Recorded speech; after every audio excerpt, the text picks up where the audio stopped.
ಶಿರಾನಗರದ ಅಂಬೇಡ್ಕರ್ ಉದ್ಯಾನವನದಲ್ಲಿರುವ ಅಂಬೇಡ್ಕರ್ ಪ್ರತಿಮೆ ಮುಂಭಾಗ ಕರ್ನಾಟಕ ದಲಿತ ಸೇನೆ ಸಂಘಟನೆಯ ಜಿಲ್ಲಾಧ್ಯಕ್ಷರಾದ ಆನಂದ್ ಮಾತನಾಡಿದ ಅವರು, ಕರ್ನಾಟಕ ದಲಿತ ಸೇನೆ ಸಂಘಟನೆಯನ್ನ ಬಲಪಡಿಸುವ ಉದ್ದೇಶದಿಂದ ರಾಜ್ಯಾಧ್ಯಕ್ಷರಾದ ಪಾಮೇನಹಳ್ಳಿ ಸಿದ್ದೇಶ್ನನ್ನ ಜಿಲ್ಲಾಧ್ಯಕ್ಷನನ್ನಾಗಿ ಆಯ್ಕೆ ಮಾಡಿದ್ದಾರೆ.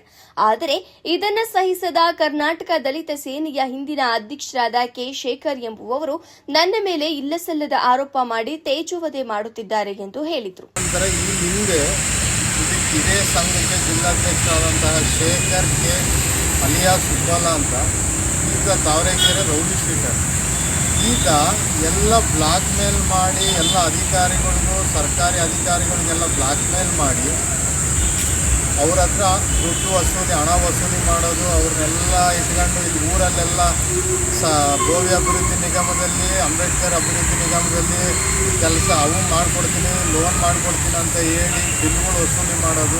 ಕೆ. ಶೇಖರ್ ಎಂಬ ವ್ಯಕ್ತಿಯು ಕರ್ನಾಟಕ ರಾಜ್ಯ ದಲಿತ ಸೇನೆ ಜಿಲ್ಲಾಧ್ಯಕ್ಷರಾಗಿ ನಿಯೋಜಿತರಾಗಿದ್ದು, ಜಿಲ್ಲಾಧ್ಯಕ್ಷರಾಗಿ ಆಯ್ಕೆಯಾದಾಗಿನಿಂದಲೂ ಇದುವರೆಗೂ ಸಂಘದ ಚಟುವಟಿಕೆಗಳಲ್ಲಿ ಸಕ್ರಿಯವಾಗಿ ಪಾಲ್ಗೊಳ್ಳದೆ ಸಂಘಟನೆಯಲ್ಲಿ ನಿರಾಸಕ್ತಿ ತೋರಿದ್ದಷ್ಟೇ ಅಲ್ಲದೆ ಕೇವಲ ಸಂಘದ ಲೆಟರ್ ಹೆಡ್ ಹಿಡಿದುಕೊಂಡು ಸರ್ಕಾರಿ ಅಧಿಕಾರಿಗಳನ್ನು ಹೆದರಿಸುವುದು, ಗ್ರಾಮ ಪಂಚಾಯಿತಿಗಳಲ್ಲಿ ಮತ್ತು ಸರ್ಕಾರಿ ಕಚೇರಿ ಕೆಲಸಗಳು ಹಾಗೂ ಯೋಜನೆಗಳಲ್ಲಿ ಅವ್ಯವಹಾರ ಹಾಗೂ ಲಂಚಾವತಾರ ನಡೆಸಿರುವುದಲ್ಲದೆ ಸಂಘವನ್ನ ಸ್ವಂತಕ್ಕೆ ಬಳಸಿಕೊಂಡ ಕಾರಣ ಇಂದು ರಾಜ್ಯಾಧ್ಯಕ್ಷರ ಗಮನಕ್ಕೆ ದೂರು ಹೋದ ಪರಿಣಾಮ ಅವರನ್ನ ಸಂಘದಿಂದ ಉಚ್ಚಾಟನೆ ಮಾಡಿ ಜಿಲ್ಲಾಧ್ಯಕ್ಷರ ಸ್ಥಾನಕ್ಕೆ ಸಿ. ಆನಂದ್ ರವರನ್ನ ನೇಮಕ ಮಾಡಿದ್ದಾರೆ. ಸಣ್ಣ ಇದು ಕೆರೆ ಜಾಗದಲ್ಲಿ ಅಕ್ರಮವಾಗಿ ಮನೆ ನಿರ್ಮಾಣ ಮಾಡಿದ್ದಲ್ಲದೆ ಅದಕ್ಕೆ ಪಂಚಾಯತಿನಲ್ಲಿ ಎದುರಿಸಿ PDOಗಳನ್ನ ಅಲ್ಲೂ ಈ ಸ್ವತ್ತೂ ಪಡೆದಿದ್ದಾನೆ. ಆಮೇಲೆ ಈಗ ಚಿತ್ರದುರ್ಗದಲ್ಲಿ ದರೋಡೆ ಮಾಡಿ ಸಿಗಾಕೊಂಡು ಮುಚ್ಚಳಿಕೆ ಪತ್ರ ಬರೆದು ಕೊಟ್ಟಿದ್ದಾನೆ. ಇಷ್ಟೆಲ್ಲ ಇರೋರು ನಮ್ಮ ಮೇಲೆ ಸುಮ್ಮನೆ ಅಪಪ್ರಚಾರ ಮಾಡೋದು, ತೇಜೋವಧೆ ಮಾಡೋದು, ಇದೆಲ್ಲ ಮಾಡಿ ನಮ್ಮ ಮೇಲೆ ಇಲ್ಲೇ ಸಲ್ಲದ ಅವರ ಹೆಣ್ಣು ಮಕ್ಕಳನ್ನೆಲ್ಲ ಬಿಟ್ಟು ನನ್ನ ಮೇಲೆ ಗಲಾಟೆ ಮಾಡ್ತಿದ್ದಾರೆ. ಇದರಿಂದ ಕೋಪಗೊಂಡು ಕೆ. ಶೇಖರ್ ಅವರು ನನ್ನ ಮೇಲೆ ವೈಯಕ್ತಿಕವಾಗಿ ನಿಂದನೆ, ಅವಾಚ್ಯ ಶಬ್ದಗಳ ಪದ ಬಳಕೆ ಹಾಗೂ ನನ್ನ ಮೇಲೆ ಹಲ್ಲೆ ಮಾಡಲು ಪ್ರಯತ್ನ ಮಾಡಿದ್ದಾರೆ. ಮಾರ್ಚ್ 26ರಂದು ಸಂಜೆ ಮದಕ್ನಳ್ಳಿ ರಸ್ತೆಯಲ್ಲಿ ನನ್ನ ಕಾರನ್ನು ತಡೆದು ನನ್ನನ್ನು ಕಾರಿನಿಂದ ಹೊರಕ್ಕೆಳೆದು ನನಗೆ ಜೀವ ಬೆದರಿಕೆ ಹಾಕಿದ್ದಾರೆ.